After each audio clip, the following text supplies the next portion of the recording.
Assalamualaikum warahmatullahi wabarakatuh, sahabat mata netizen.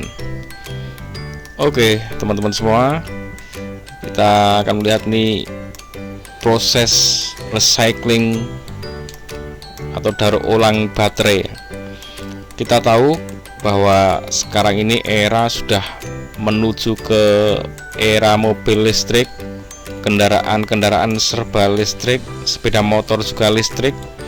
Maka tidak lepas dari yang namanya teknologi baterai. Baterai ini menjadi sesuatu yang sangat vital dalam teknologi listrik.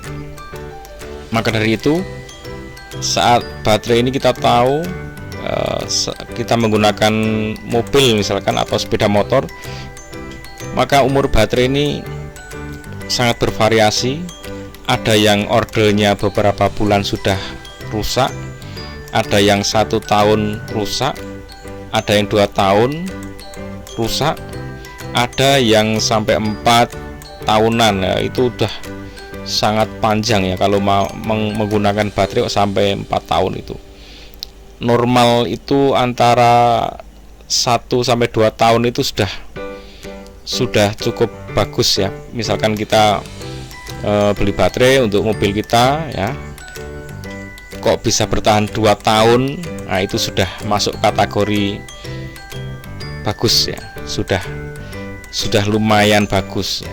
Karena saya pengalaman pernah pakai baterai itu 4 bulan sudah soak ya, sudah jelek lagi. Saya juga pernah mengalami sampai 3 tahun baterai itu awet. Jadi bener-bener tidak bisa dipastikan berapa umur pakainya. Nah,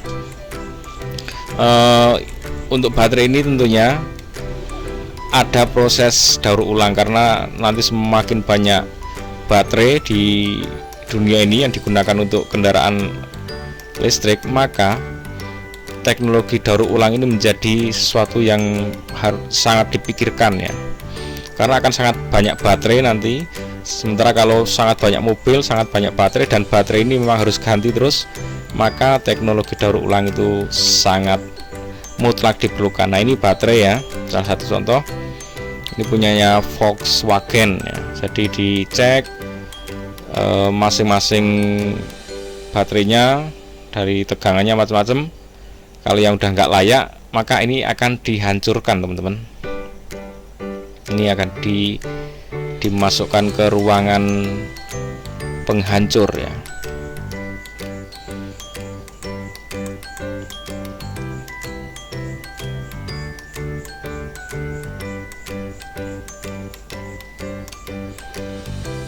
Nah, itu ruangannya. Masuk ke ruangan, digiling, dihancurkan ya.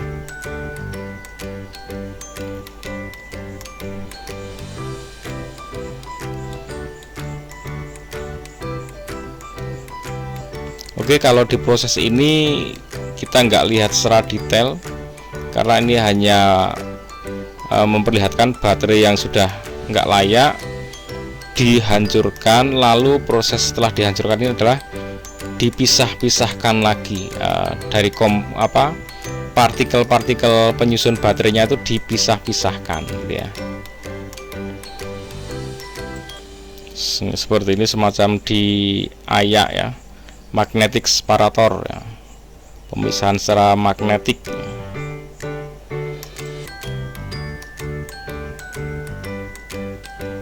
Setelah dipisah-pisahkan, mereka dikumpulkan ya sesuai dengan, nah itu aluminiumnya ya, dipisah-pisahkan. Penjelasan ringannya ya, penjelasan sederhananya ya.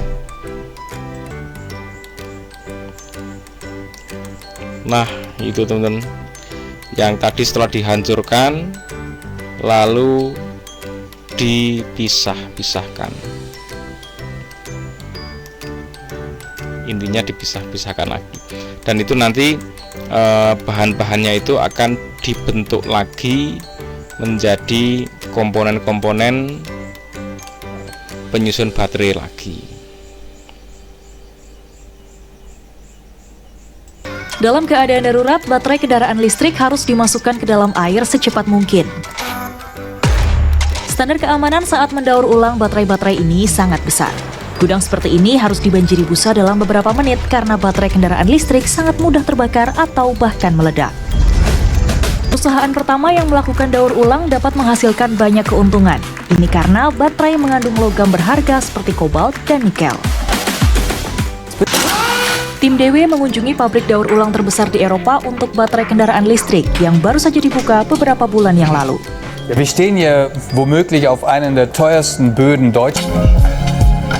Baterai yang dikirim ke sini memiliki masalah dan telah ditarik kembali oleh pabrik mobil. Namun masih sedikit yang datang. Volume yang tinggi itu misalnya dalam jumlah besar akan tiba ketika baterai kendaraan listrik generasi pertama gagal dalam beberapa tahun. Kemudian bisnis besar akan mengisyaratkan apa yang disebut masa hitam dan logam yang terkandung di dalamnya. Dunia sedang beralih ke kendaraan listrik dan permintaan logam-logam untuk kebutuhan baterai akan naik secara signifikan. Dengan mendaur ulangnya, produsen dapat mengurangi kebutuhan untuk mengambilnya dari tambang dengan kondisi kerja yang buruk. Baterai diparut dan diubah menggunakan proses kimiawi untuk menjadi apa yang dikenal sebagai masa hitam. Emas hitam industri daur ulang. Di antaranya, kamu dapat mengekstrak campuran hijau nikel, mangan, dan kobalt darinya yang digunakan untuk baterai baru. Tetapi, apakah harganya sesuai? Ketika operasional ditingkatkan, sebagian besar proses akan diotomatisasi. Namun baterai masih perlu ditingkatkan untuk tingkat daur ulang yang tinggi. Wenn wir über die Autobatterien reden, dann erkennen wir ganz klar, dass die Dan tingkat daur ulang yang tinggi seperti aluminium memiliki kelebihan lain yang pada akhirnya hal ini juga baik untuk iklim. Oke teman-teman, intinya setelah dihancurkan kemudian partikel-partikel kimia di dalamnya dipisahkan dan untuk dibentuk ulang lagi menjadi baterai baru.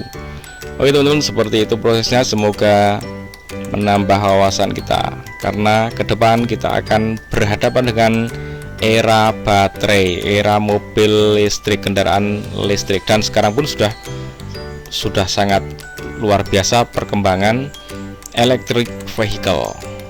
Oke, ikuti terus Mata Netizen, jangan lupa like, share, subscribe. Assalamualaikum warahmatullahi wabarakatuh.